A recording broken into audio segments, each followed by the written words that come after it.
We are going to begin with Sanskrit वाङ्मय में महाकवि कालिदास और इस भाग सेकंड के लिए हमारे साथ जुड़ रहे हैं राधा वल्लभ त्रिपाठी जी। जोरदार तालियों से उनका स्वागत है। मंच पे अनामिका जी और प्रेम शंकर शुक्ला जी, जोरदार तालियां होनी चाहिए। Professor Radha Vallabh Tripathi ji is one of the senior most professors of Sanskrit in the country.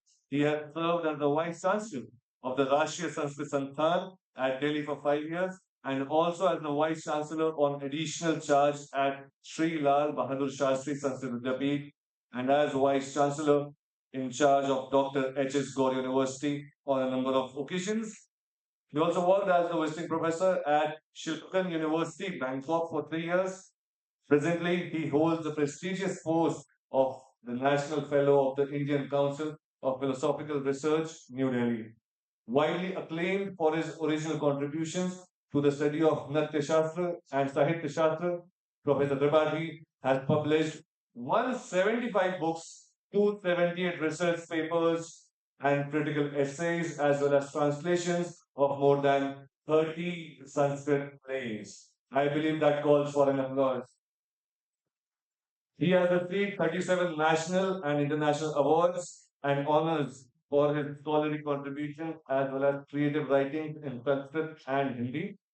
These include the Sahitya Academy Award for Original Poetry in Sanskrit, Shankar Puraskar for Best Philosophical Writing, UGC Veda Vyas Samman, Ramakrishna Sanskriti Samman from Canada, and Shikhar Samman of the Government of Madhya Pradesh. It is a pleasure for us to have you here with us, sir. दो तालियों से हम उनका अभिवादन करेंगे. We are also delighted to have Anamika G with us. She is the professor of English literature at the University of Delhi. She holds a PhD and DLitt in English literature. Her notable works include criticism, like poetry, voice from conflict translation, treatment of love and death in post-war American women poets, feminist poetics, where kingfishers catch fire, translating racial memory, and men are not going to play. Her essays include The Myth of Womanhood, The Need to Cleanse the Mind, Water That Brings Stone, and more. She has also written numerous novels, memoirs, short stories, and poems that resonate with all literature lovers. Anamika Ji has been the recipient of the Sahitya Academy Award, Ram Bhusha Purushat Award, Bharat Bhushan Agrawal Award, Sahityakar Samman, Vijay Kumar Mathur Award, and more. Last but not the least, Shukla Ji with us. He is the Chief Administrative Officer of Bharat Bhavan Bhopal.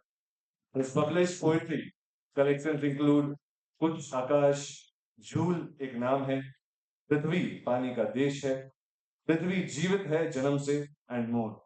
He has been the editor for cultural magazine Purvagrah of the India House and has managed several Indian House publications.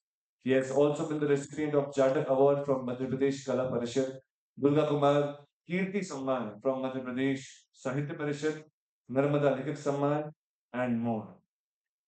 We are really delighted to have all of you here with us. And मैं चाहूंगा मंच हम आपके हवाले करें. जोरदार तालियों से उनका स्वागत करिएगा.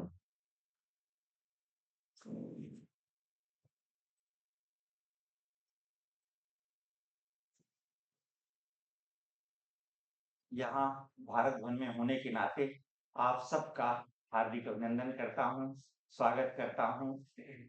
आप सब हैं, आप सबकी आभा से भारत भवन आलोकित है। बार बार अभिनंदन और स्वागत।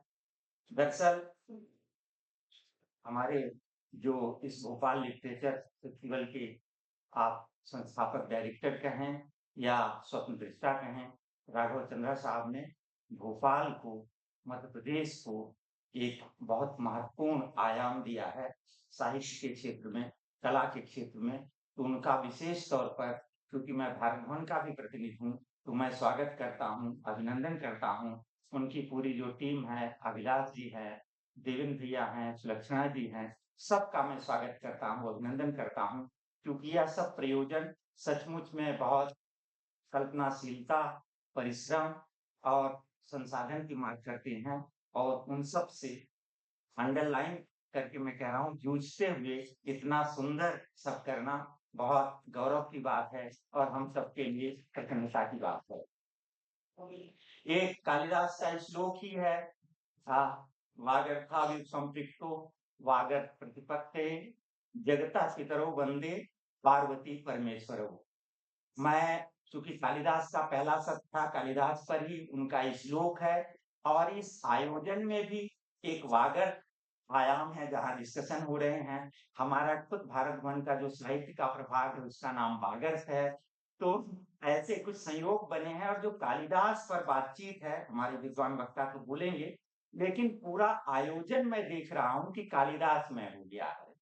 जो कालिदास की शकुंतला है उस समय की, अभिज्ञान शाकुंतलम की, तो हम उनको भूरीबाई कह सकते हैं। उनने भी तो वही वेदें, वही आरण्यक, वही ऋषि परंपरा, वही आश्रम पद्धति, वही तो किया है उन्होंने।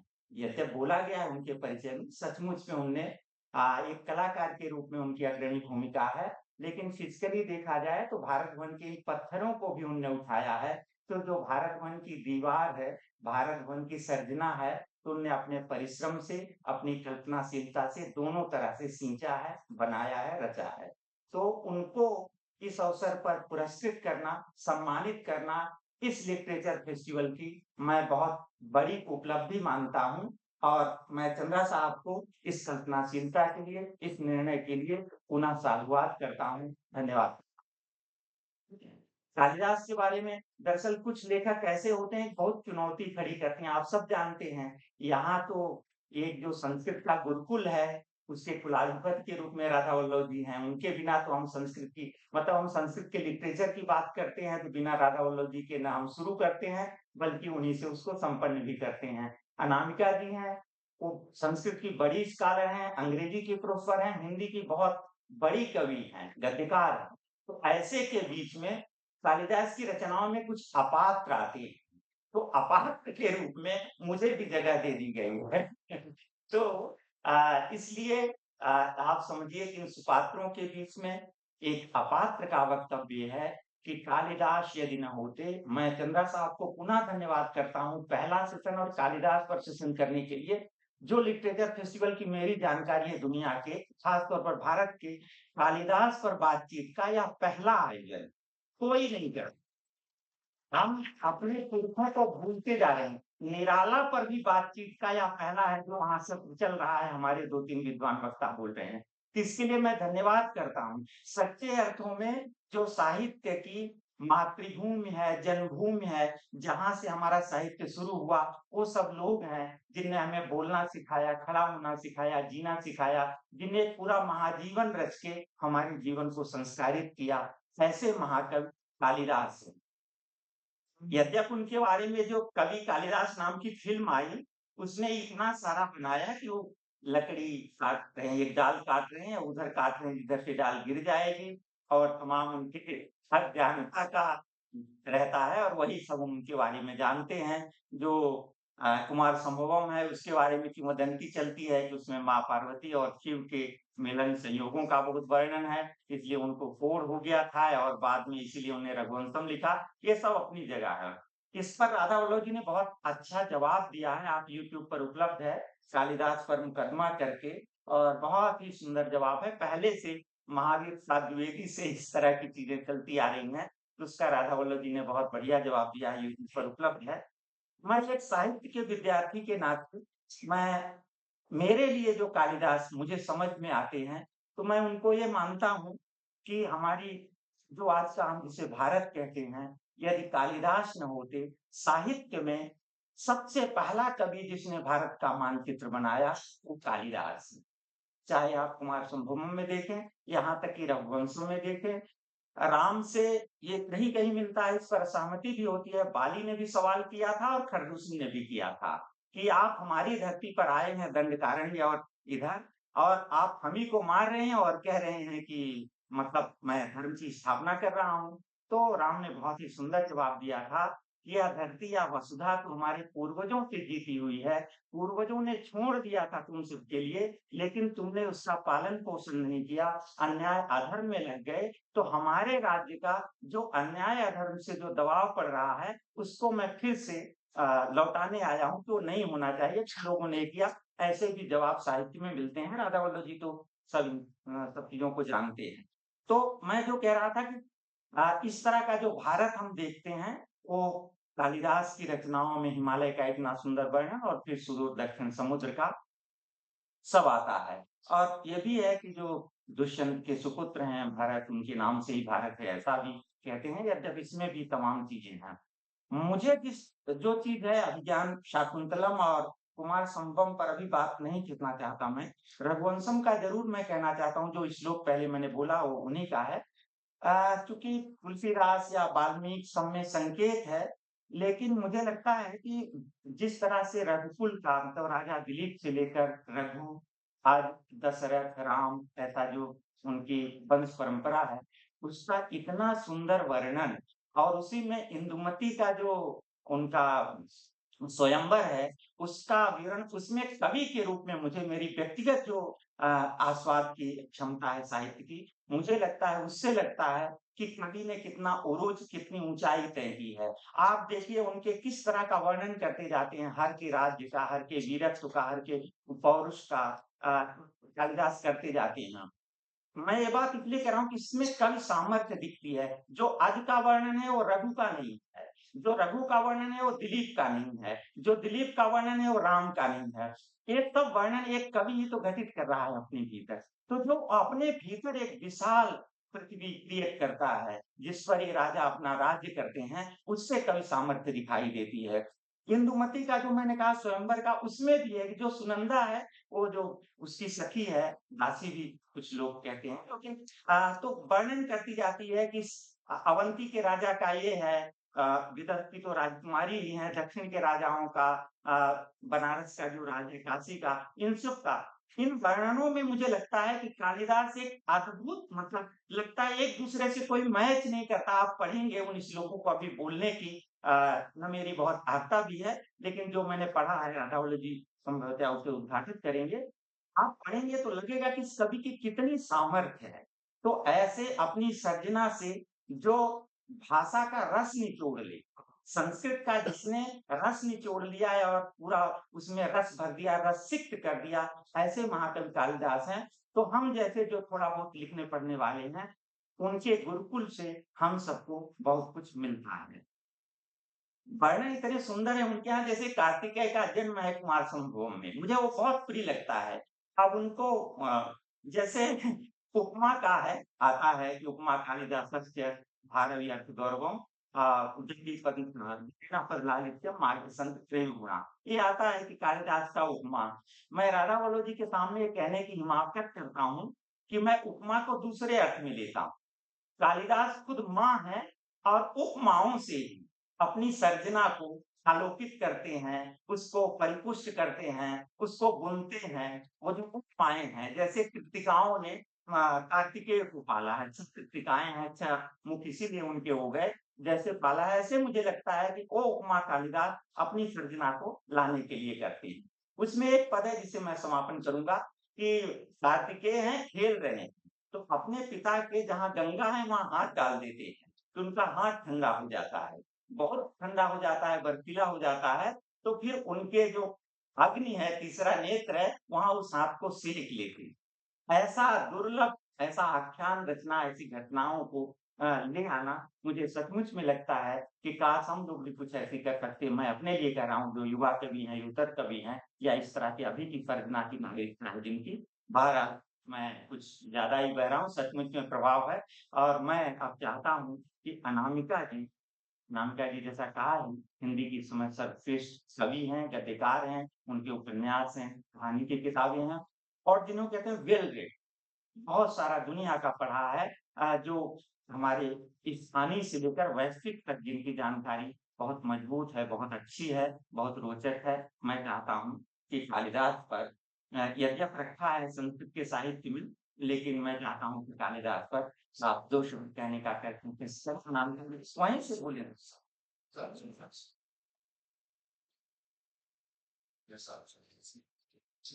नमः सभायै सभापते। मैं इस बात से बात शुरू करना चाहती हूँ कि किसी भी वांग में मूल्यांकन अगर हम करते हैं तो जितने निकष हो सकते हैं उस मूल्यांकन के, उन्हें दो कोटियों में डाला जा सकता है। पहली कोटि समाजशास्त्रीय निकषों की होती है। दूसरी कोटि दार्शनिक उन्नयन के किसी बड़े सिद्धांत में कीलित सौंदर्य शास्त्रीय निकषों की। सुंदरता तीन स्रोतों से विकिरित होती है कालिदास के यहाँ खासकर, वैसे तो कहीं भी। एक तो जिसको अरिस्टोटल स्पेक्टेकल कहते हैं, परिवेश और प्रकृति की पृष्ठभूमि का सौंदर्य, जिस पर आप लोग पूरे परिवेश से, पर्यावरण से जुड़कर ये अभियान जैसा कार्यक्रम कर रहे हैं। तो परिवेशगत प्रकृति का सौंदर्य या परिवेश, एक तो वहां से सौंदर्य का सूर्योदय या चंद्रोदय हो सकता है। दूसरा चरित्रों से। चरित्र के भी दो आयाम, एक तो जो करता है उसका सौंदर्य, जो किया गया, जो कृत्य है उसका सौंदर्य। दुनिया में दुविधाजनक जितने मोड़ हैं, टू बी और नॉट टू बी वाले, वहां जो निर्णय लिए गए और जीवन की कठिन परिस्थितियों में कृत्य का जो सौंदर्य बिखेरा गया, उसका सौंदर्य। इसका एक आयाम और है, वो दैहिक सौंदर्य तक आता है, खासकर स्त्रियों के संदर्भ में। लेकिन पुरुष के सौंदर्य में भी, जैसे भरत मुनि ने 4 तरह के नायकों की कल्पना की, तो उनका एलसीएम अगर निकालिए तो धीरता, धीरोदात्त, धीर ललित, धीर प्रशांत, और अगर आप धीरोद्धत नायक भी हैं तो धैर्य चाहिए, भाव, सौंदर्य। कालिदास के बारे में उनके सौंदर्य परक निकषों के निकष के बारे में, शास्त्रीय निकष के बारे में अगर मैं सोचती हूँ, तो मुझे ऐसा लगता है कि चरित्र, प्रकृति और भाषा का सौंदर्य, तीनों एक त्रिक सा बनाते हैं, गोल्डन ट्रायंगल बनाते हैं, एक बृहत त्रयी। अगर मैं छूट लेकर कहूं राधा वल्लभ जी से, तो बृहत त्रयी सी बनाते हैं। ये त्रयी ऐसी ही है जो मैंने मिथिला पेंटिंग में या किसी भी तांत्रिक विग्रह में देखी है, यंत्रों पर। वो एक छंद सा बनाता है वो त्रिक, और उसका समायोजन वैसा ही है जैसे भूरी बाई के चित्रों में मैंने देखा, वो एक दूसरे को आश्रय देता हुआ। तो और इनका ये तीनों जो है, ये त्रिक क्या विकिरित करते हैं दर्शन के धरातल पर? तो हमारे जो षड दर्शन है, उनका जो सार है, अगर एक शब्द में कहें, जैसे नायकत्व का सार धैर्य है, वैसे ही षड दर्शनों का जो सार है वो सामरस्य है। सामरस्य मतलब क्या? मैं जो मेरे पास अभी 10-15 मिनट है, उसमें मैं यही 2 भागों में अपनी बात बांटती हूँ। मैं 5 मिनट 6 मिनट लगा के ये बताती हूँ कि सौंदर्य शास्त्रीय निकष क्या है जिनसे सामरस्य का ये दर्शन विकिरित होता है, और फिर जो थोड़ा समय बचेगा मैं उसमें समाज शास्त्र पर आऊंगी कि कैसे वहां के निकष हम टाइम फ्रेम में या स्थान के फ्रेम में अपना आरोपित करते हुए भी उसके पार कैसे जाते हैं, उस पर मैं थोड़ा सा जुस्सा है। तो सबसे पहले सामरस्य के दर्शन पर कालिदास में विक्रमोर्वशीयम में उर्वशी के सौंदर्य पर एक छोटा सा, मैं अभी संस्कृत छोड़ती हूँ क्योंकि समय बहुत लग जाएगा, मैं उसका सार ही बताती हूँ। कहते हैं और पहले तो वो लड़भिड़ के आ रहे हैं, कालिदास के सभी नाटकों में रणभेद, युद्धाक्रांत समय, देव रक्षण, और उसके बाद ऋषि रक्षण या राज्य की सीमा का रक्षा। ये तीनों महाअभियान हैं जिनमें राजा लगे हुए हैं। इनसे थोड़ा सा समय जो मिलता है अपने भावों को सहलाने के लिए, वो प्रकृति का, विदूषकों का और स्त्रियों का साथ कहते हैं। ये एक बात सच्ची है। अब पहले ये मैं कहती हूँ कि जब वो युद्ध लौट रहा है पुरूरवा, तो वो देखता है, उस समय तो वो युद्ध से लौटा, उसका ध्यान नहीं जाता उर्वशी के सौंदर्य पर, लेकिन जब वो उड़ती है ऊपर तो वो कहता है कि मृणा कमलिनी से मृणाल तंतु लेकर जैसे कोई हंस उड़ता है आकाश की ओर, वैसे यह स्त्री मेरा हृदय हृदय तंतु लिए उड़ी जा रही है। ये जो उड़ने की बात है, मूलाधार से सहस्रार की ओर जाने की बात है, वह भी धरती बिना छोड़े आकाश में जाने की बात है। यही पदानुक्रम सारे कॉस्मिक और कॉमन प्लेस के बीच तोड़ देने की बात है। ये इनके उपमानों, इनके दृष्टांतों, इनके रूपकों का सार भी है और सामरस्य का भी सार है। जो एक उपमान मुझे फिलहाल याद आ रहा है वो ये है, सारी की सारी स्त्रियां प्रकृति का विस्तार है, और जो उपमान लिए गए हैं सब कहीं ना कहीं प्रकृति से ही लिए गए हैं। कमल और कदली स्तंभ और नारिकेल और नदी और हिरण वगैरह वगैरह, अभी विवरण का समय नहीं है, लेकिन बात पते की ये है कि धरती को आकाश की ओर भी लेकर कुछ है जो उड़ जाता है, और वो क्या है? ये सारे के सारे अच्छे उपमान जो हैं वो आपका उन्नयन करते हैं। ठीक उसी तरह ये भाषा का सौंदर्य है जो धरती से आकाश की ओर आपको कांता संबित उपदेश की तरह लिए जाती है। साहित्य के बारे में सबसे बड़ी स्त्री जो उनके यहाँ है कालिदास की, वो भाषा है। वो भाषा ही उन्नयनकारी है, और इसका एक प्रमाण ये है कि सौंदर्य भी जो वहां पर निरूपित है स्त्रियों का, वो गुणवत्ता के आधार पर है। जैसे पार्वती के सौंदर्य पर कहते हैं कालिदास कि इसका जो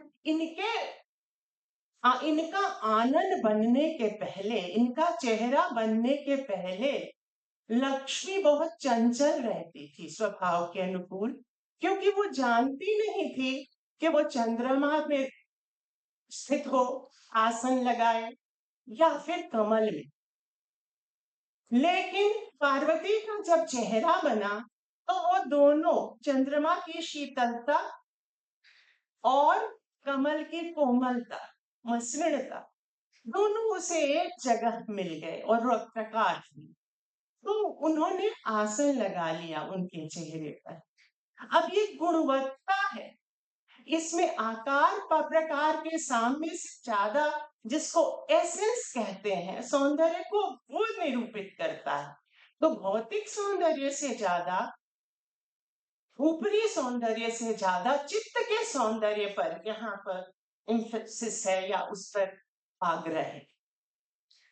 अब ये सामरस्य की ओर ले जाने वाली ही बात है कि वो धरती पे हमें कायम नहीं रखती, हमें सहस्रार की ओर ले जाती है।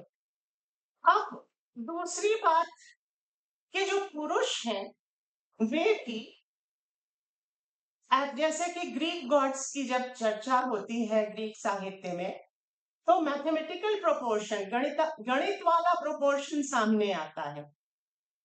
चूंकि वो सारे के सारे एथलीट हैं, तो इतना वो ऐसा हाथ ऐसा पैर। जब कालिदास पुरुष के सौंदर्य का निरूपण करते हैं तो शंकर एथलीट नहीं है, उनका शरीर और उनका मन वो अपोलो जैसा नहीं है, वो योगी का मन है, इसलिए वो भी कोमल है। और वो इतना कोमल है धैर्य धारण करने के अलावा कि वो आगे शरीर में स्त्री का विनियोग कर लेते हैं अर्धनारीश्वर भाव में। तो यह भी सामरस्य ही है।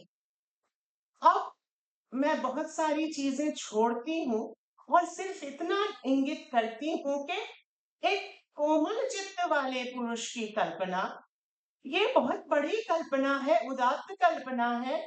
आज अगर एक बार रति विलाप करती है तो उसके समानांतर अज भी विलाप करते हैं, पुरूरवा भी रोता है। जिस पुरुष की आंख में आंसू आते हैं वो सामान्य से बेहतर होता है।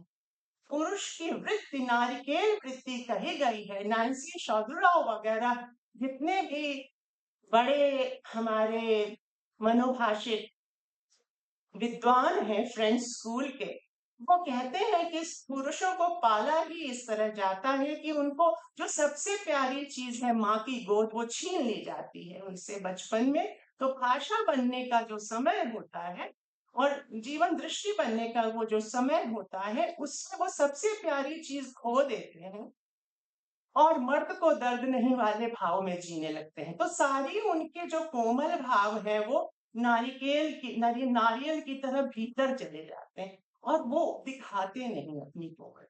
कालिदास के सामरस्य दर्शन में ये खासियत है कि वो पुरुष के भीतर की कोमलता भी प्रकाशित करती है। शायद समय नहीं है, मैं बहुत सारी बात यहाँ रोक कर अब मैं समाज शास्त्रीय विश्लेषण पर आती हूँ। जब मैंने पहली बार पारायण किया था कालिदास का, तो मैं 11वीं कक्षा के बाद के बोर्ड एग्जाम होते थे उन दिनों तब किया था। मेरा बाल मन था, किशोरी थी मैं, 15 बरस की लड़की को जो समझ में आता वो ये था कि मुझे बहुत ममता हुई कालिदास की स्त्रियों पर। मुझे ऐसा लगा कि इन बेचारियों को कोई शिकार से कभी लौट रहा है, कैसे इनका प्रेम का जीवन चलता होगा। शिकार से लौटते हुए, युद्ध से लौटते हुए किसी न किसी स्त्री को ये साथ ले आते हैं और जो भी प्रेम प्रणय निवेदन ये करते हैं उसमें एक संशय सा रहता है। जो भी भोक्ता स्त्रियां हैं, ये मैं जानती हूँ अब कि उस समय बहुविवाह स्वीकृत था और हाँ ठीक है, मैं ये बात समझती हूँ। तो ये जो है वो कहते हैं, वो उससे मुझे ममता हुई थी कि इनके साथ अन्याय हुआ।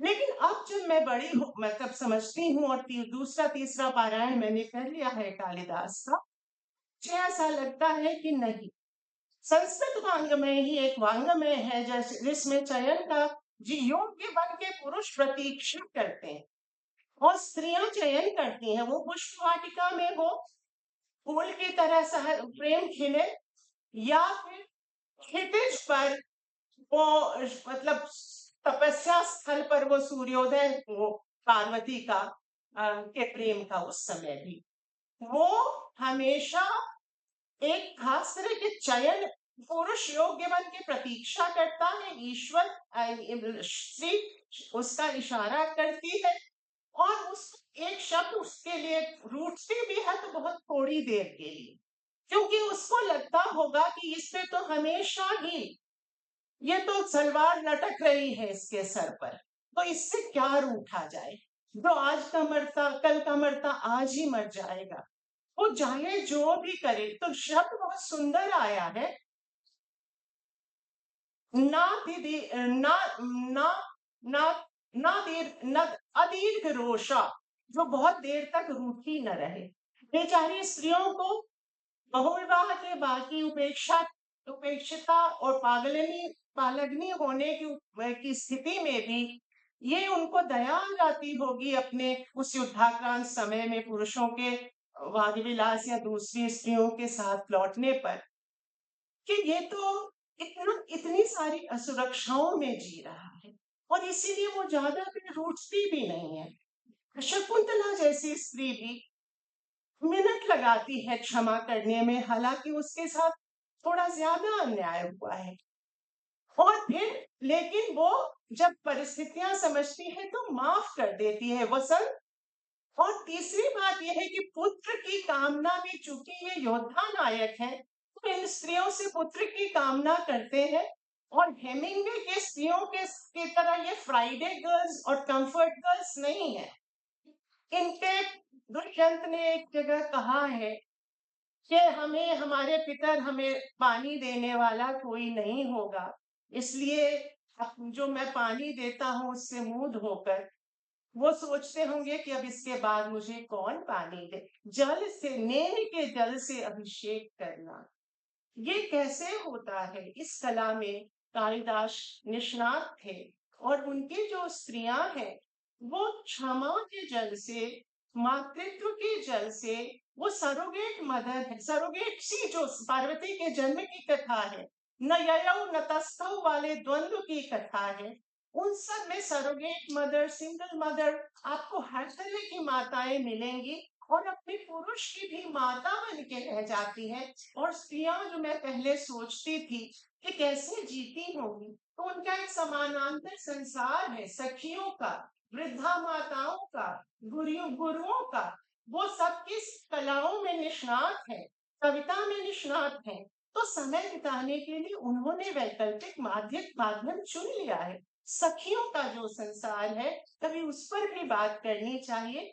तो एक जो ऑल्टरनेटिव वर्ल्ड व्यू है सिस्टरहुड की, एक, और सभी वर्गों और सभी वर्णों की स्त्रियों से जो बहनापा भी दिखाई देता है कालिदास में, वो भी सामरस्य के इस सिद्धांत के अनुकूल ही है कि कभी भी मनुष्य का जो मन है, पार्वती के मन की तरह, पेंडुलम की तरह ययौ न तस्थौ, बोलता ही डोलता ही रहता है।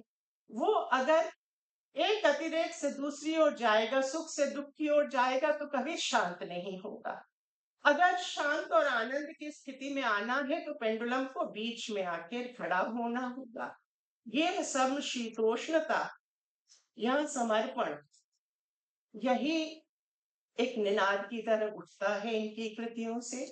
और ये निनाद इतनी दूर ध्वन्यात्मक इसका विस्तार है कि जिसको आनंद वर्धन कहते हैं कि ध्वनि विस्तार जो जितनी बड़ी कृति होती है उसका उतना अधिक होता है उससे, और वो जेनरेटिव टेक्स्ट हो जाती है, जिसको आजकल हम इंटर टेक्स्ट कहते हैं, शायद उसी को उन्होंने ध्वनि कहा होगा। तो कालिदास के जेनरेटिव टेक्स्ट काफी हैं, और मेरा नाता तो कालिदास से बड़ा पुराना है। कनिष्ठ कालिदास और अनामिका, मुझे हमेशा लगता था कि ये मेरे नेक्स्ट डोर नेबर है, तो यह सत्संग का गौरव मुझे मिला, मैं सार्थवती हुई। धन्यवाद। बहुत बहुत धन्यवाद अनामिका जी। दरअसल सचमुच में कालिदास ने बहुत रिश्ते और बहुत तरह के रिश्ते रचे हैं, और एक कवि की बड़ी सामर्थ्य होती है, महाकवि हैं। मैं आभार प्रकट करता हूँ। क्योंकि थोड़ा-सा संवाद शैली में भी इसको ले जाना है, तो मैं चाहता था कि राधा वल्लभ जी से पूछा जाए। राधा वल्लभ जी तो संस्कृत वाङ्मय के उद्भट विद्वान कहना नहीं, बल्कि उसको जीते हैं, वो सचमुच में हैं, उनसे हम सब लोग, हमारे गुरुकुल हैं वो।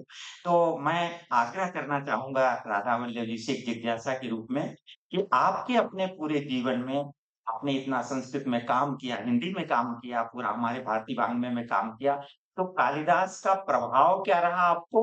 और आप अपनी तरह से कालिदास को, कालिदास की दृष्टि को कैसा पाते हैं? मैंने वल्लभ त्रिपाठी। नमस्कार मित्रों। सबसे पहले तो मैं ये कहना चाहता हूँ कि मेरे लिए बहुत आनंद का यह क्षण है। देर से शुरू हुआ यह सत्र, लेकिन देर आए दुरुस्त आए, और अंत भला तो सब भला। बहुत अच्छी तरह शुरुआत की प्रेम शंकर जी ने, और अनामिका जी तो बहुत ऊंचाई पर, भावभूमि पर इसको ले गई हैं आज की चर्चा को। गहरी बातें भी उन्होंने कही, और स्त्री विमर्श को लेकर बहुत मार्मिक बातें उन्होंने कही।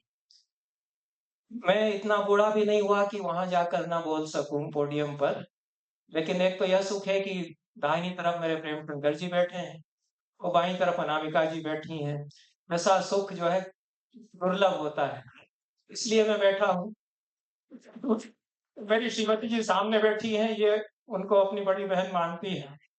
तो खांडेकर जी मुझसे आकर के कह गए कि यहीं बैठकर बोलिएगा, क्योंकि रिकॉर्डिंग में सुविधा रहती है, खास तौर से इसलिए मैं यहाँ बैठा हूँ। प्रेमशंकर जी ने जैसा कहा कि मैं संवाद शैली में कुछ बातें कालिदास को मैं जैसा समझता हूँ सरल ढंग से कहने का प्रयास करूंगा। एक बात मैं और इसमें जोड़ देना चाहता हूँ कि जो हमारे युवा मित्र संचालन कर रहे थे, उन्होंने आकर मुझे बताया कि जब ये चर्चा समाप्त होने लगेगी तो आप एक सवाल पूछेंगे ऑडियंस से, श्रोताओं से, और जो सही जवाब दे देगा उसको राघव चंद्रा जी सम्मान करेंगे और अवार्ड देंगे। तो क्या अवार्ड देंगे वो तो वो जाने। लेकिन अब आपके लिए यह है कि आप मेरा एक एक वाक्य बहुत ध्यान से सुनिए, क्योंकि मैं तो सवाल जो मैं बोलूंगा उसी में से दूंगा और परीक्षक में हूँ। पहली बात मैं ये कहना चाहता हूँ, एक और बात मैं कह दूं कि कालिदास पर चर्चा आपने कराई, ये मेरे लिए बड़े सुख की बात है कि संस्कृत का इतना महान कवि पहली बार साहित्य कला महोत्सव में उसको जगह मिली। मैं जाता रहा हूँ, जब मैं बंगलोर के फेस्टिवल में गया, दिल्ली में 2-3 होते हैं उनमें गया, लेकिन कालिदास पर चर्चा नहीं कराते, जो कि बहुत आवश्यक है, क्योंकि कविकुल गुरु उनको कहते हैं। उनसे 2000 साल की सारे लेखकों की, कवियों की, भारतीय साहित्य की परंपरा सीखती रही है, तो आज भी बहुत कुछ सीख सकते हैं उन पर। साहित्य का उत्सव और उसमें कालिदास नहीं, कालिदास तो पूरे भारतीय साहित्य के प्राण है। आपने कालिदास पर चर्चा कराई, बहुत बहुत बधाई के पात्र आप हैं। और इसी तरह से एक संस्कृत का महान कवि आप लेते रहें, कालिदास के बाद भवभूति दूसरे महान कवि हैं, एक हिंदी का उतना ही महान कवि प्रसाद है। पूरे भारतीय साहित्य में यदि 10-5 नाम गिनाए जाएं तो कालिदास के बाद फिर रविन्द्रनाथ टैगोर और प्रसाद, ये तो 3 नाम तो पहले ही आएंगे। ये मुकम्मल पोएट जिसको बहुत उजला, बड़ी प्रतिभा का टॉविंग फिगर जिसको कहते हैं, उसमें कम से कम ये लोग 3 तो पहली बार मेरे स्मृति में नाम आ ही जाते हैं, और भी कई उसी स्तर के हैं। कालिदास के बारे में एक बात तो मैं यह कहना चाहता हूँ कि क्योंकि यहाँ सभी संस्कृत के विद्यार्थी और अध्यापक शोधकर्ता नहीं है, कि कालिदास ने पूरे भारतीय साहित्य का सिनारियो बदल दिया। इस पर मुझे कोई शक नहीं है। कालिदास जैसे ही उतरते हैं साहित्य की क्षेत्र में, पूरी साहित्य की दुनिया बदल जाती है, और जो कुछ उन्होंने किया वो सब नया उन्होंने कर दिया। उसके बाद पूरा साहित्य की जो धारा है वो कालिदास की तरफ देखती है। उसके बाद के संस्कृत के 2000 साल के कवियों में कोई भी ऐसा बड़ा कवि नहीं है जो कालिदास की तरफ ताक करके फिर मैं लिखता हूँ। ये मैं उदाहरण सहित बता सकता हूँ, लेकिन सरल ढंग से मैं ये कहूंगा, उनकी 7 रचनाएं जानी जाती हैं। उसमें तो 2 छोटे काव्य हैं, लघु काव्य उनको कहते हैं, 3 नाटक हैं और 2 महाकाव्य हैं। सबसे पहली उनकी जो रचना है वह छोटा काव्य है, वो ऋतु संहार उसका नाम है। उसमें 6 ऋतुओं का वर्णन है। तो इसमें क्या नया हुआ? 6 ऋतु तो हम सभी जानते हैं, वसंत, वर्षा, ग्रीष्म, शरद, हेमंत और शिशिर। लेकिन कालिदास ने उसमें ये अद्भुत किया कि ऐसा कोई काव्य उनके पहले था ही नहीं। उनके पहले 3000 साल की कविता की परंपरा है, ऋग्वेद से शुरू होती, 5-6 हजार साल की परंपरा है, लेकिन ऐसी कोई एक सिंगल कविता नहीं है जो कि इस देश की धरती पर 6 ऋतुएं कैसे आती और जाती हैं, और कैसे काल का आवर्तन विवर्तन होता है, कैसे समय पलटता है। ग्रीष्म के बाद जैसे ही बौछारें पड़ती हैं तो क्या हो जाता है, कैसे मन बदल जाते हैं, कैसे धरती श्रृंगार कर लेती है। वर्षा के बाद जैसे शरद ऋतु आती है तो कैसे सज जाती है फूलों से, काश के फूलों से इस देश की धरती। हेमंत आता है, शिशिर आता है, क्या होता है। और ग्रीष्म से उन्होंने शुरू किया, ये नई बात है। हमारे यहाँ तो वसंत से आरंभ करते हैं, लेकिन सूर्य इतनी तेज चमक रहा है, सूख गया है सारा जंगल, दावानल धधक रहा है, इससे उन्होंने शुरू करते हैं ऋतु संहार की कविता को वो। उसमें बताते हैं कि ऐसी गजब की गर्मी है, विंध्याचल में घूम रहे हैं कालिदास उस समय। तो ये समुपजनित तापम लादयन्ती व विंध्यम, ये जो सारा विंध्याचल धधक रहा है गर्मी के कारण, ऐसी गर्मी है कि जानवर पानी खोजते हुए बेतहाशा भाग रहे हैं, और उसमें ये हो रहा है कि कोई सांप जो है इतना प्यासा और धूप में उसको छाया नहीं मिल रही है, पेड़ों से पत्ते झड़ चुके हैं, तो किसी मोर कोई खड़ा हुआ है, उसके पंख की छाया के नीचे वो चला जाता है। वो भूल गया है कि मोर खा सकता है मुझे। मोर जो भूल गया है कि मेरा आहार नीचे आ गया है, ऐसी बेताशा गर्मी में सब बेबस हो गए हैं। ये चित्रण कालिदास, ऐसा यथार्थ चित्रण भीष्म का, रख गई है धरती, दरारें पड़ गई है धरती में, ये चित्रण कालिदास करते हैं। पहली शुरुआत की पहली कविता है उनकी। उसके बाद तो जो धरती श्रृंगार करती है, उसमें समय के पलटने के साथ क्या भारत की वसुंधरा है, ऐसी कोई कविता निश्चित रूप से कालिदास के पहले कभी नहीं लिखी गई, जिसमें इस देश की धरती हर ऋतु में कैसी नजर आती है, क्या श्रृंगार करती है, वो दिखा दिया गया हो। ये ट्रेंड सेटर हुआ। उसके बाद तो ऋतु वर्णन होने लगे। ऋतु वर्णन महाभारत में आया, ऋग्वेद में भी आए, वाल्मीकि रामायण में भी आए, लेकिन अब पूरी कविता में छहों ऋतुओं के आने जाने के साथ में इस देश की वसुंधरा क्या रूप बदलती है, ऐसा एक साथ दिखा दिया गया पेनोरमा, वो कालिदास ने किया। ये पहली जो उनकी कृति है, उसमें उन्होंने नया किया। दूसरी उनकी रचना मेघदूत है। मेघदूत तो ऐसी दिमाग चकरा देने वाली रचना थी कि बड़े बड़े आचार्य सिर खपाते रहे कि इसमें है क्या। ये कोई खंडकाव्य नहीं, इसमें कोई किस्सा कहानी नहीं है। इसमें यक्ष, उसने बादल को देखा, उसने दूध बना के भेजना चाहा, जो कुछ उसके मन में बवाल उठ रहा था, जो कुछ उसके भीतर टेंशन थी, तनाव था, विरह में उसको निर्वासित कर दिया गया था, वो सब बकता चला गया। ये जो एक बकवास पूरी बादल को उसने सुना दी, खत्म हो गया है, वही उतने ही में काव्य खत्म है। बादल गया कि नहीं गया, बादल क्या दूध बन करके जाएगा, क्या सुनाएगा, तो कालिदास क्या नहीं जानते थे। लेकिन 100 श्लोकों की कविता, इसको रामचंद्र शुक्ल ने कहा कि ये तो राष्ट्रीय काव्य है, पूरे भारतीय साहित्य का एक राष्ट्रीय काव्य है। क्योंकि यक्ष उसमें गुंतारे में क्या क्या सोचता है, आदमी अपने सपनों में कितना ऊंचाई पर जाता है, पूरे देश की धरती को देखता है कि बादल तुम जब दूध बन करके जाओगे तो ये देखोगे, ये जंगल, ये आम्रकूट पर्वत, यहाँ से जाओगे तो विदिशा, उज्जैनी, ये शहर, मंदसौर, दशपुर नगर आएगा, कनखल आएगा, हरिद्वार आएगा। एक एक का बारीकी से वर्णन, उज्जैन का तो ऐसा रुच रुच करके वर्णन किया है उन्होंने। ये तो संहार जब लिख रहे थे तो विंध्याचल के जंगलों में घूम रहे होंगे, जब मेघदूत लिख रहे थे तो शायद उज्जैन आ चुके थे, वो कुछ साल यहाँ रह चुके थे, कहीं टिके नहीं कालिदास, किसी राजा के दरबार में ज्यादा नहीं टिके, वो यायावर थे, भटकते रहे, केरल तक गए होंगे, क्योंकि केरल के जंगलों का, नारियल के पेड़ों का, सुपारी के पेड़ों का, इलायची के पेड़ों का जैसा वर्णन उन्होंने किया है, तो सब कहते हैं कि वो तो केरल के थे। मिथिला वाले ये बैठे हुए हैं, वो बैठे हुए हैं, अरुण कमल जी बिहार वाले, लोग कहते हैं कि वो तो बिहार के थे। कश्मीर वाले कहते हैं कि वो कश्मीर के थे, और यूपी वाले कहते हैं कि हमारे उत्तराखंड के थे, उज्जैन वाले कहते हैं कि नहीं नहीं वो तो उज्जैन के थे, उन्होंने उज्जैनी का ऐसा वर्णन किया है। इस देश की धरती में चप्पे चप्पे में घूम करके उन्होंने कुछ छोड़ा ही नहीं। तो मेघदूत जब लिख रहे थे तो क्या अद्भुत परिकल्पना उसमें उन्होंने की है। ऐसा कोई काव्य नहीं था, कहानी किससे होते हैं काव्यों में, खंड काव्य है तो कोई तो छोटी सी कहानी होगी, महाकाव्य है तो बड़े राजा का वर्णन होगा, लेकिन इसमें तो कुछ हुआ ही नहीं। कोई एक यक्ष था, उसने दूध बना करके भेजना चाहा, वो बकता चला गया है, उसी में पूरी कविता खत्म हो जाती है। लेकिन अद्भुत कविता बनती है, ऐसी कविता बनी नहीं इसके पहले।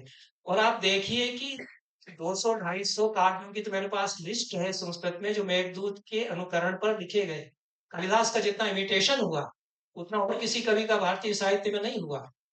न केवल संस्कृत में बल्कि दूसरी भाषाओं में भी दूत काव्य लिखे गए। तो दूत काव्य एक नया जोनर कालिदास ने खड़ा किया, और मेघदूत से वो दूत काव्य की, संदेश काव्य की परंपरा चल पड़ी। तो ऐसा है, दूसरा काव्य उनका था। फिर उन्होंने 3 नाटक लिखे। उसमें पहला नाटक मालविकाग्निमित्रम है। तो मालविकाग्निमित्रम भी ट्रेंड सेटर है। उसकी अनुकृति में, उसके इमिटेशन पर संस्कृत में बहुत सारे नाटक लिखे गए, पूरा एक जोनर शुरू हुआ संस्कृत में नाटिका का। तो अब उसके बारे में विस्तार से बताने की जरूरत नहीं है, लेकिन इस धरती में जो जमींदार हैं, राजा हैं, सामंत हैं, ये पुष्यमित्र शुंग का काल है। 2nd सेंचुरी बीसी का, 1st सेंचुरी बीसी आ रही है, जिसमें कि कालिदास हैं। अग्निमित्र एक सामंत है जो पुष्यमित्र शुंग का बेटा है, वो विदिशा में रहता है, यहीं पास में, आपके भोपाल के एकदम पास। 250 साल पहले, 2000 साल पहले अग्निमित्र यहाँ राज करते थे। कौन जानता है अग्निमित्र को? हेलियोडोरस का स्तंभ जानते हैं, अग्निमित्र का नाम कौन जानता है? अग्निमित्र की कहानी पर कालिदास ने नाटक लिखा। इतिहास की बहुत सारी अनछुई परतें, उन्होंने बहुत सारे अनछुए पक्ष उन्होंने उसमें उद्घाटित किए। और एक राजा है क्योंकि पिता से कुछ अनबन सी है तो यहाँ उन्होंने भेज दिया है, यहाँ रह रहा है, तो वो एक कम उम्र की लड़की पर रीझ जाता है और जो रानियां उसकी है वो नाराज होती है। ये ट्रेंड एक चला फिर इस कहानी पर बहुत सारे नाटक और काव्य संस्कृत में फिर लिखे गए। बहुत यथार्थ जीवन जो सामंतीय समाज का है उसको कालिदास ने, तो जैसा अनामिका जी ने कहा कि वो धरती से शुरू करते हैं। स्प्रिंग बोर्ड उनका ये धरती है, फिर तो संहार में पूरे देश की धरती, मेघदूत में पूरे देश की धरती, यहाँ के तीर्थ स्थान, यहाँ के नगर, यहाँ के पहाड़, यहाँ की नदियां, एक एक का ऐसा आंखों देखा वर्णन मेघदूत में है। यहाँ तक कि छोटी सी नदी जिसको आप लोकेट करते फिरते हैं कि वो निर्विंध्या, वो पार्वती, वो कहाँ है इस समय, 2000 साल पहले कालिदास ने जो देखी होंगी छोटी छोटी नदियां, उनको वो बहुत बारीकी से देख करके वो क्या बढ़िया वर्णन उनके करते हैं कि वो नायिका की तरह है, पीले पत्ते उस पर छा गए तो पीली पड़ गई है विरह में, ये सब कल्पनाएं करते हैं। तो ये उनका जो उड़ान भरने का है, जैसे कि प्लेन जो है फ्लाइट भरता है तो धरती में थोड़ा चलता है फिर उड़ान भरता है, इस धरती पर वो चलते हैं और फिर उड़ान भरते हैं। ये मालविका मित्र उनकी पहली रचना है नाटक के क्षेत्र में। दूसरी नाटक रचना उनकी, नाट्य रचना उनकी विक्रमोर वशीयम है। उड़ान उनकी शुरू हो जाती है विक्रमोर वशीयम में, और वो अप्सरा से प्रेम की कहानी, जो कि पहाड़ की ऊंचाई पर कहीं रहती थी, उर्वशी और उसका प्रेम, उसमें जो कल्पनाओं की उड़ान है, इस धरती को छोड़ करके प्रेम की खोज, जो इस धरती में जो प्रेम कहीं गुम गया है, जो सामंती समाज में सारे उसकी कृत्रिम वातावरण में जो प्रेम नहीं मिल पा रहा है, उसकी खोज शुरू होती है कालिदास ने मालिकाग्नि मित्रम के बाद विक्रमोर वशीयम में। और वो उर्वशी और पुरुरवा की प्रेम कहानी है विक्रमोर वशीयम। तो तीसरा जो उनका नाटक है अभिज्ञान शाकुंतलम, उसके बारे में मैं एक बात बताया करता हूँ जहां जहां मैं बोलता हूँ कि अभिज्ञान शाकुंतल 1789 में पहली बार किताब के रूप में छप करके आया, मूल संस्कृत और अंग्रेजी अनुवाद के साथ। सर विलियम जोन्स जो कलकत्ता में सुप्रीम कोर्ट में जज थे, संस्कृत के बड़े भारी पंडित थे, उन्होंने उसका ट्रांसलेशन किया और मूल पाठ छापा। जिस तारीख को शाकुंतल किताब के रूप में छप के आया है अंग्रेजी अनुवाद के साथ, उस तारीख को दुनिया बदल गई। मैं अकाट के प्रमाणों से साबित करता हूँ, किसी ने खंडन नहीं किया मेरी बात का कि क्यों दुनिया बदल गई। यूरोप के बहुत सारे कवि प्रभावित हुए, जैसे ही वो शाकुंतल पहुंचे यूरोप में तहलका मचा। बहुत सारे लोगों के मैं कोटेशन आपको पेश कर सकता हूँ। गेटे ने तो कविता लिख दी, उसके अंग्रेजी अनुवाद का भी जर्मन अनुवाद पढ़ के गेटे ने जर्मन भाषा में बहुत बढ़िया कविता लिखी, जो 18वीं शताब्दी के सबसे बड़े कवि हैं दुनिया के उस समय। उन्होंने लिखा कि एक ही किताब है, यदि स्वर्ग से उतर कर के धरती का मिलन, स्वर्ग और धरती का मिलन यदि देखना चाहते हो तो एक ही किताब है, वो शाकुंतल है कालिदास का। वसंत की सुषमा और ग्रीष्म के फलों की मिठास यदि देखना चाहते हो तो एक ही किताब है का। जो कुछ भी मन को लुभाने वाला सुंदर है इस धरती पर, जो कुछ भी भव्य है उदात्त है इस धरती पर, उसको एक जगह देखना चाहते हो तो ये अभिज्ञान शाकुंतल नाटक कालिदास है। ये गोईथे, ये गेटे जिनको कहते हैं, उन्होंने उसका अंग्रेजी अनुवाद भी मिलता है, संस्कृत अनुवाद भी मिलता है, मैंने अपनी किताबों में संस्कृत अनुवाद उसका छापा है। तो ये तीसरा नाटक उनका था जिसमें वो स्वर्ग को उतार लाते हैं। जो धरती पर जो सारी विषमताएं हैं, शोषण है, विसंगतियां हैं, बेचैनी है, उससे उठ करके और एक ऊपर उड़ान भर करके प्रेम की तलाश हो कि स्वर्ग कैसे उतरता है। ये सौहार्द सौमनस्य और धैर्य के भाव की चर्चा अनामिका जी ने की है, उसकी खोज कालिदास इस तरह से करते हैं कि 5 रचनाएं उनकी इस तरह से हो जाती हैं, 2 महाकाव्य उनके बचते हैं। कुमार संभव पहला महाकाव्य है। ऐसा कोई महाकाव्य कालिदास के पहले नहीं था जो कि स्त्री प्रधान महाकाव्य हो। यही एकमात्र महाकाव्य अभी भी कदाचित है संस्कृत में जिसमें कि हीरोइन ही पूरे उसमें छाई रहती, जो कुछ करती है पार्वती गौरी ही करती हैं, तपस्या वही करती हैं, संघर्ष वही करती हैं, शिव को तो आना पड़ता है उनके सामने उनकी परीक्षा लेने के लिए। तो ये एक फीमेल कैरेक्टर को फोकस में रख कर के पूरा महाकाव्य, ये पहला महाकाव्य ऐसा लिखा गया जिसमें उन्होंने कह दिया, कितनी चुनौती देने वाली बातें कर, धर्म के सामने जो रूढ़ मजहब है, जो कट्टरपंथी है, उनके सामने कैसी तीखी बातें कालिदास कर, मैंने तो बहुत उदाहरण दिए हैं। तो स्त्री पुमानित्य व्रतम ही महितम सताम, कौन औरत है कौन आदमी, इस पर ध्यान नहीं देना चाहिए, आचरण से महान बनता है आदमी। ये लड़की है, तपस्या कर रही है, तो बड़े बड़े ऋषि उसके दर्शन करने आते हैं। इतनी बड़ी तपस्विनी वो हो गई है, और शंकर का आसन डोलता है उसकी तपस्या से, वो आते हैं। तो ये पूरा जो एक स्त्री के संघर्ष की कहानी है, वो कुमार संभव में बुनते हैं कालिदास। और दूसरा जो रघुवंश महाकाव्य उनका है, तो ये भी ट्रेंड सेटर इसलिए है कि इसके कारण पूरे महाकाव्य के लक्षण को रिवाइज करना पड़ा। इसके पहले तक महाकाव्य के बारे में यह था कि एक नायक उसका होगा। रामायण में राम नायक है, और भी जो महाकाव्य है उनमें कोई एक क्षत्रिय कुल का महान राजा नायक होता है। लेकिन कालिदास के रघुवंश में कोई एक नायक है ही नहीं, पूरी का पूरा वंश उसके राजा है। वो दिलीप से शुरू करके दिलीप है, फिर रघु है, फिर अज है, फिर दशरथ है, फिर राम पर भी 3-4 सर्ग हैं, लेकिन राम के बाद तो वंश चलता रहता है। तो जिस तरह से ऋतु संहार में पूरी धरती का जो सौंदर्य है उसको कालिदास देख रहे हैं, रघुवंश में पूरे वंश के उत्थान पतन को देख रहे हैं। तो ऐसा कोई महाकाव्य नहीं था संस्कृत में इसके पहले जिसमें कि पूरे वंश के उत्थान पतन को इस तरह से दिखाया जाए कि सारे सांस्कृतिक मूल्य उसमें आ जाए। इस देश की सारी सांस्कृतिक परंपराएं, भूगोल, इतिहास, ये सब भी उसमें आ जाए। और कैसे कोई इतनी बड़ी डिनास्टी गिरती है, उसका अधःपतन कैसे होता है। बहुत विलासी राजा उसमें हो गया, इतना विलासी हो गया कि उसको टीबी हो गई थी और वो प्रजा को दर्शन नहीं देता था, और वो खिड़की से पांव लटका देता था। जब प्रजा चिल्लाती थी कि राजा साहब के दर्शन नहीं मिलते हैं, तो उसने कहा क्या करूं। तो उसने कहा ठीक है, मेरे पास समय नहीं है, सुंदरियों से घिरा हुआ है, ये जो वातायन खिड़की है इसमें पांव अपना ऐसे रख देता हूं, मैं नीचे जाते हुए लोग मेरे पांव के दर्शन कर लें। वही इतना अधःपतित राजा उसके साथ समाप्त करते हैं। और फिर उसके अंतिम श्लोक में लिखते हैं कि मर गया टीबी से। राज क्या वर्णन किया उसके, टीबी में क्या हालत उसकी थी। पहले भी सुंदरियों के कंधों पर हाथ रख करके ऐसे मस्ती में चलता था, अब इतना कमजोर हो गया कि चलते नहीं बनता है, तब भी सुंदरियों के कंधे पर हाथ रख करके खांसता हुआ धीरे धीरे चलता है। ये जो पतन की कहानी है उसको कैसे बेबाक उन्होंने उगाड़ा है। फिर अंतिम श्लोक उसका यह है कि राज्ञी राज्यम अशिषत विधिवत भर्तृव्याहता गया। वो मर गया, उसकी कोई संतान नहीं, तो मर गया, उसकी रानी को सिंहासन पर बिठा दिया कि आप करिए राज। उस रानी ने इतना अच्छा सिंहासन राज्य चलाया कि जैसे पहले के राजाओं ने चलाया था वैसे वो राज्य करती रही। इसके साथ उन्होंने कहा कि अब इसके आगे कुछ नहीं कहना। अंतिम पंक्ति रघुवंश की है, जो रानी राज्य करती रही, खत्म कर देते हैं।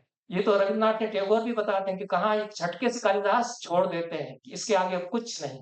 वो मौन में बहुत कुछ कहते हैं, एक वाक्य में उन्होंने बहुत कुछ कह दिया कि इतना अधःपतन हुआ, उसके साथ फिर कैसे एक स्त्री सिंहासन पर बैठी हुई और वो फिर उठ खड़ा होगा भारत उसके साथ में। तो ये 7 जो रचनाएं कालिदास की हैं उनके बारे में मैंने बताया। समय तो इसी में बहुत ज्यादा हो गया, बहुत सारी बातें छोड़ देता हूँ, और आप लोगों ने बहुत धैर्य से सुना। आप लोगों को कुछ पूछना हो, करना हो, बहुत कुछ छूट जाता है। तो मैं कालिदास पर बहुत बोलता रहा हूँ। मेरे करीब 25-30 लेक्चर्स तो मेरे यूट्यूब के चैनल पर ही कालिदास के हैं, और यहाँ आने पर कई बातें मेरे मन में कालिदास के बारे में फिर आई, तो मैं फिर बोलूंगा ही वहाँ, क्योंकि यहाँ से तो पूरी मतलब जो कुछ बक करना थी वो शांत नहीं हुई, तो वहां जाकर के बोलूंगा, तो आप लोग उसको भी सुन सकते हैं। इस तरह से मैं अपने चैनल का प्रमोशन भी कर देता हूँ। बहुत बहुत धन्यवाद। चैनल पे जरूर आएंगे हम, 2 होनी चाहिए। राधावल्लभ जी, हमारा मन तो यही है कि आपको सुनते रहें और सुनते ही रहें, बस समय का अभाव है। मैं चाहूंगा इससे पहले हम आपको और हमारे गेस्ट सम्मान करें। वो जो एक क्विक क्वेश्चन आप पूछना चाह रहे थे ऑडियंस से, मैं चाहूंगा वो एक सवाल पूछे ताकि हमें एक प्राइज के तौर पे there's going to be one book delivered to the winner। तो मैं चाहूंगा वो सवाल हम पूछे हमारी ऑडियंस से। वो कह रहा है कि मैं पूछ रहा। हाँ sir, one question for the audience. लोग पूछेंगे, लेकिन उन्होंने कहा कि मैं पूछूं आप लोगों से, जिस पर कि आपको अवार्ड मिलेगा। जो नए युवा वर्ग यहाँ है, असल में चले गए, कई लोग आए थे सुनने के लिए, जो यंग लोग थे वो चले गए, लेकिन पुराने लोग वैसा अरुण कमल जी इनसे थोड़ी कहा जा रहा है, ये जो बैठे हुए हैं। और ये तो बहुत अच्छा, हम नहीं देखते कि टोपी कहीं नजर आ जाए कि आप आ गए कि नहीं, तो हमें बड़ा ये भी सुकून मिला कि आप भी आ गए। और सवाल यह है कि कालिदास की 7 रचनाओं के नाम बताइए, बस में से कोई ही बता दे। वहां से हाथ खड़ा हुआ है सबसे पहले। रिकॉर्डलेस माइक वहां पे ले जाएं, उनको माइक दीजिएगा और आप अपना नाम बताइएगा। हाथ खड़ा कर लीजिए प्लीज। हाँ जल्दी। एंड मैं yes answer please. Hariom Meena, hmm Preeti Shah, Malavikagnimitram, Abhijnana Shakuntalam और रघुवंशम, विक्रम उर्वशम, कुमार संभवम, मेघदूतम। कुछ नहीं है, वो भी हम ये आशा करते हैं कि लिखा हुआ ना देख के सर ऐसे बता दूं, हाँ मेघदूतम, ऋतुसारम, अभिज्ञान शाकुंतलम, विक्रम उर्वशम, रघुवंशम, कुमार संभवम, मेघदूत, चलो हो गया। ऋतुसार, आ जाइए। हाँ हाँ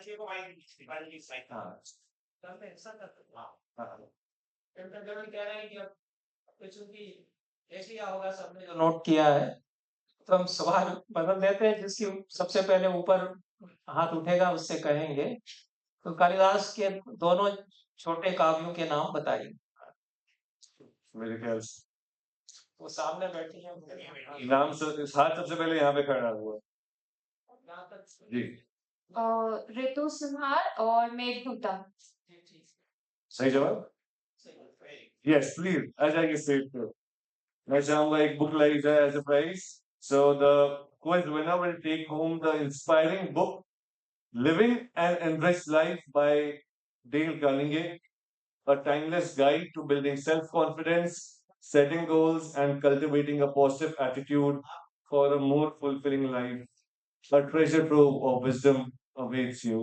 That's a book, Living an Endless Life. जोरदार तालियां प्लीज। क्या नाम है बेटा? क्या नाम है? क्या? ईशिता तिवारी। चलो, Congratulations, Ishita. Thank you so much. Upadhyay ji का मेरे ख्याल से एक सवाल था, मैं चाहूंगा माइक प्लीज उपाध्याय जी को पहुंचा दिया जाए। मदन मोहन उपाध्याय साहब हैं।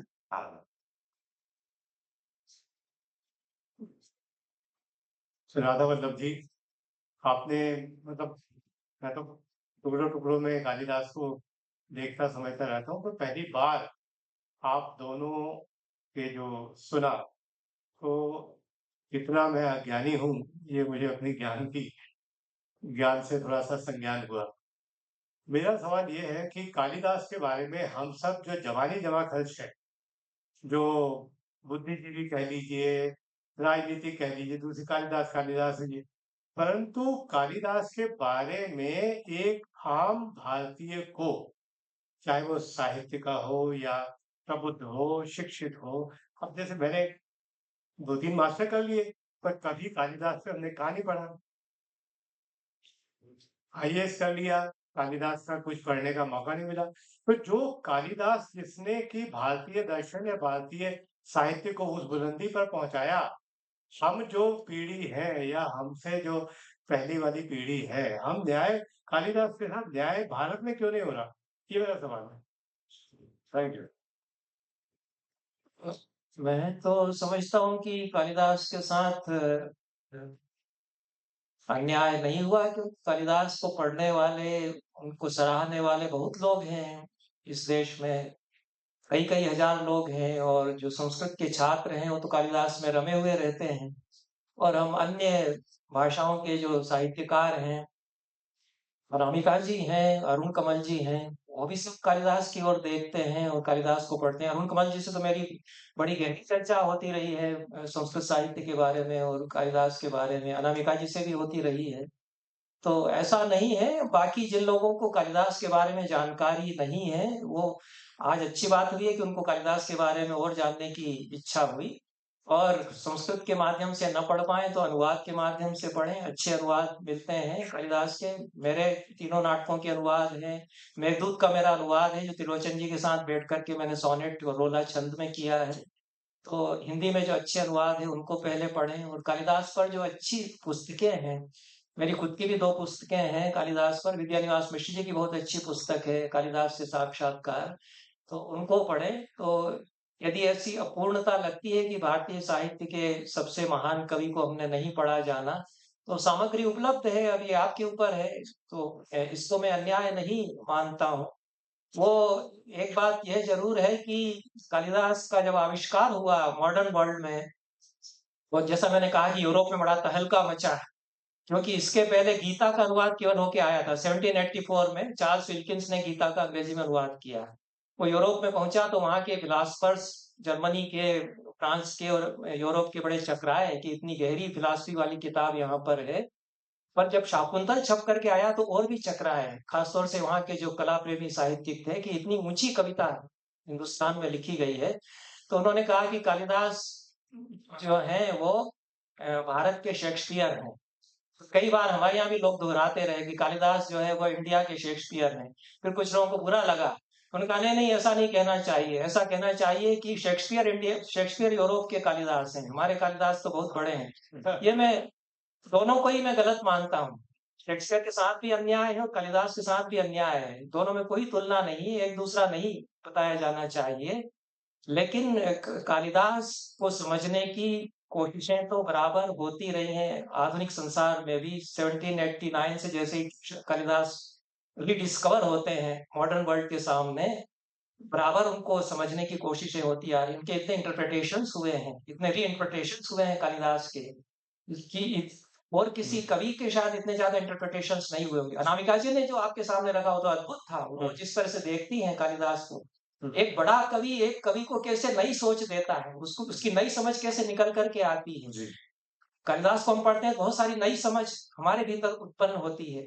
बहुत सारी मेरी जो रचनाएं हैं, मुझे भी साहित्य अकादमी अवार्ड मिला है संस्कृत में लिखने के लिए। मेरी 25 रचनाएं मौलिक संस्कृत में लिखी गई है। तो बहुत सारी रचनाएं मेरी कालिदास से प्रेरित हैं। वो मेरे सामने समस्या हुई कालिदास को कैसे हटाऊं मैं दिमाग से, ताकि मैं अपना कुछ कर सकूं। मैंने उसमें कविता में लिखा कि कैसे कालिदास हटे हमारे दिमाग से। जो भी छंद हम लिखते हैं तो उसमें कहीं ना कहीं कालिदास की शब्दावली, कोई भाव आने लगता है, तो उससे हट करके हम क्या करें, ये समस्या आ जाती है। तो कालिदास में रमे हुए हैं हजारों हजारों लोग इस देश के, और भी लोग रमे उनमें।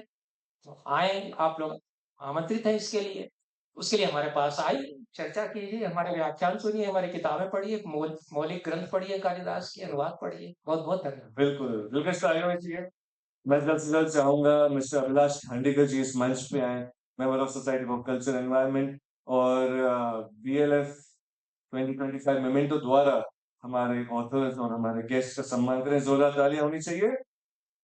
Padmashri Dhuri Bhai Ji, the wheel artist, has created this artwork for BLF 2025, depicting the connection between nature, earth, and the human being and the environment, and the circularity inherent and imperative